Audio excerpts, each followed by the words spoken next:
Tired of squinting at tiny screens? Let's blow up your Chrome browser onto the big screen for a much better viewing experience.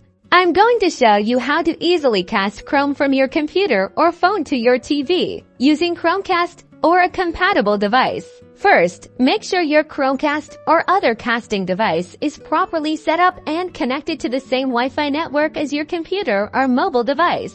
Now, on your computer, open the Chrome browser, navigate to the website or content you want to view on your TV. This could be a YouTube video, a streaming service, or even just a website.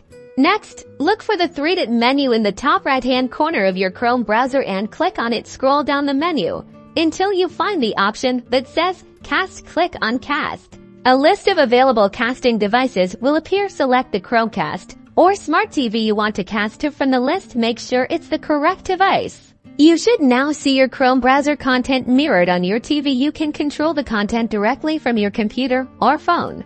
To stop casting, simply click the cast icon in the Chrome toolbar and then select Stop Casting. Alternatively, you can go back to the three-dot menu and select Stop Casting from there.